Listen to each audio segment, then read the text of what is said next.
everyone, welcome back to Library Time with Mrs. Poole. I have a book to share with you called The Tree Lady. It is a book that was nominated a couple years back for the California Young Reader Medal Older Picture Book category, but certainly can be loved by everyone, and it is an amazing story, a true story about Kate Sessions and some of the wonderful things she did, in particular in San Diego.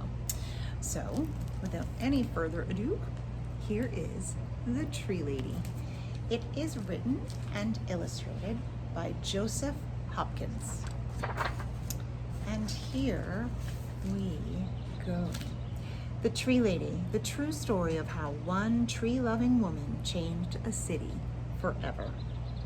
This book is written by H. Joseph Hopkins and illustrated by Jill McElmurry.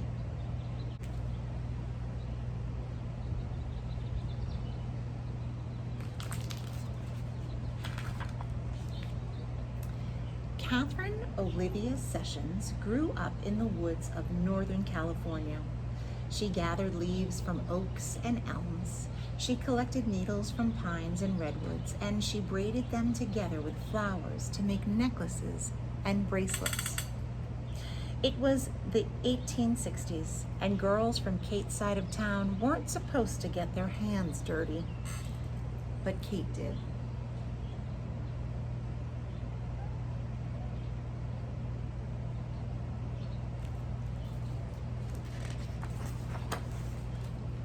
Kate listened well in school. She learned how to write and count. She remembered the poems and stories she read. But best of all, she liked studying wind and rain, muscles and bones, plants and trees, especially trees. Most girls were discouraged from studying science, but not Kate.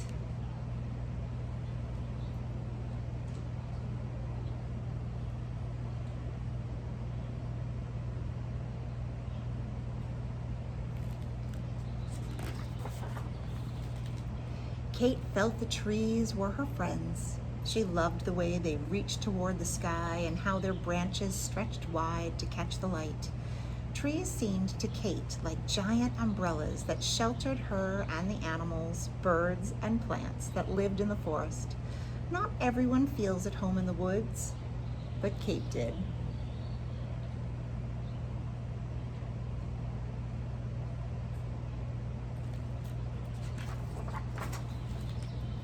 When Kate grew up, she left home to study science at college. She looked at soil and insects through a microscope.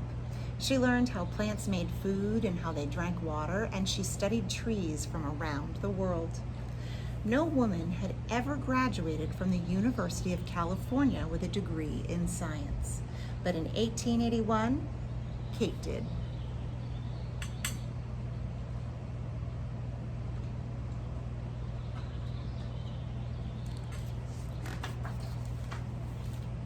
After graduation, Kate took a job in Southern California. When her boat docked in San Diego, she saw that her new home was a desert town. Kate never thought she would live in a place with very few trees, but now she did.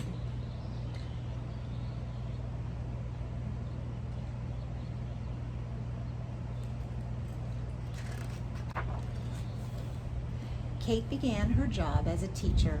She was also the vice principal of the school, so she had to make sure that everyone followed the rules. Kate missed studying science and was not sure how she would stay on the job, but for 2 years, she did.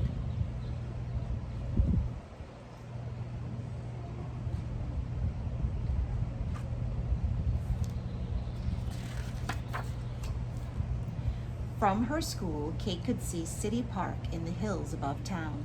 It was called a park, but it didn't look like one. It was where people grazed cattle and dumped garbage. Most San Diegans didn't think trees could ever grow there, but Kate did.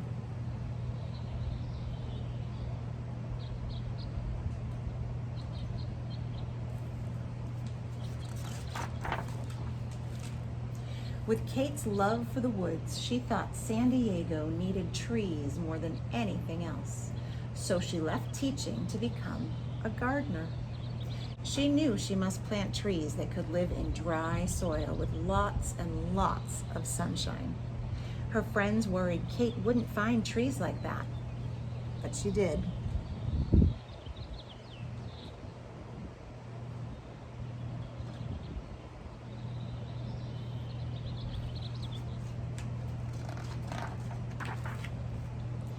Kate became a tree hunter. She wrote letters to gardeners all over the world and asked them to send her seeds that could grow in a desert. She also traveled south into Mexico to look for trees that liked hot, dry weather and steep hills and canyons.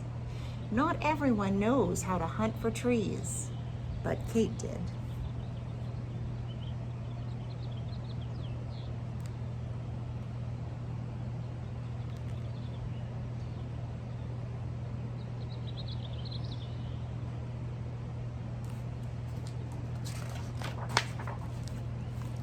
Soon, Kate's trees were planted along streets, around schools, and in small parks and plazas all over town. People bought trees from Kate's nursery and planted them in their yards.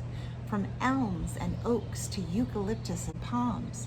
By the turn of the century, young trees from Kate's nursery were growing in every part of San Diego.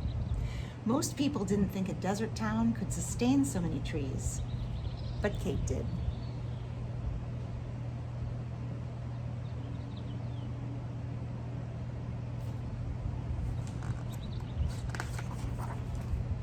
Then in 1909, the city leaders announced that a great fair called the Panama California Exposition was coming to San Diego in 1915. The fair would be held in City Park, which was now called Balboa Park. Kate felt Balboa Park still needed more trees, thousands more, to look beautiful and to shade the visitors that came to the fair.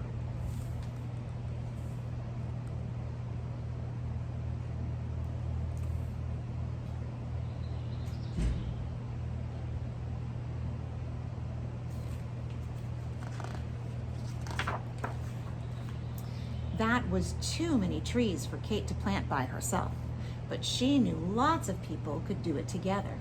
She asked her friends to bring their friends and come to the park for tree planting parties. Again and again, people volunteered to help. Those volunteers weren't sure they could plant enough trees, but before long, they did.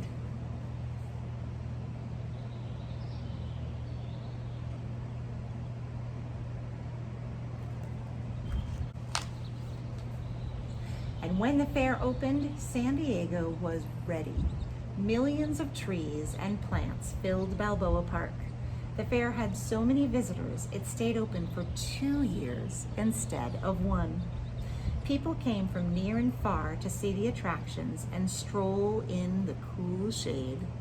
The fairgoers couldn't believe San Diego had such magnificent gardens, but thanks to Kate, it did.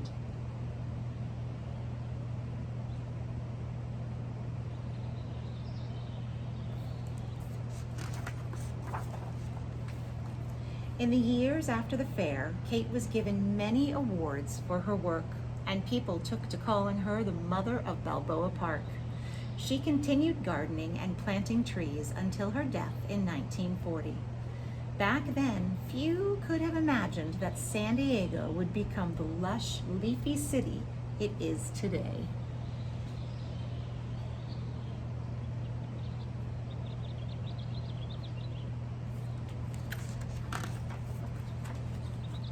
But all along, year after year, Catherine Olivia Sessions did.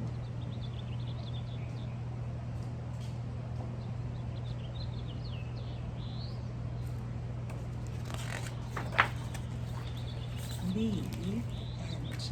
This is another one of those books that has a bonus page at the end, giving even more information about Kate Sessions. And I wanted to just read a little tiny excerpt that I found in here. It says, Kate saw that the landscape running as it does from the seashore to the mountains and farther east into the desert in San Diego included many subclimates. This made the area perfect for growing a great variety of trees and plants. Yet San Diego's city park was dry, dusty, and all but barren. Kate wanted to change that.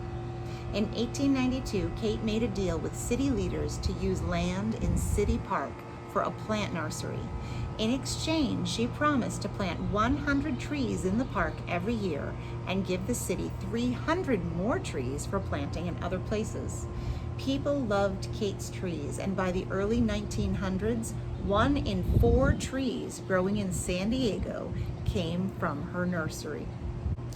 In 1939, just a year before she died, 82-year-old Kate attended a festive luncheon, a fussy doodle, as she called such affairs, where she was the first woman to receive the Meyer Medal, an award given for exemplary service to horticultural science. Kate received many honors during her lifetime, but the one that pleased her most was being called the mother of Balboa Park.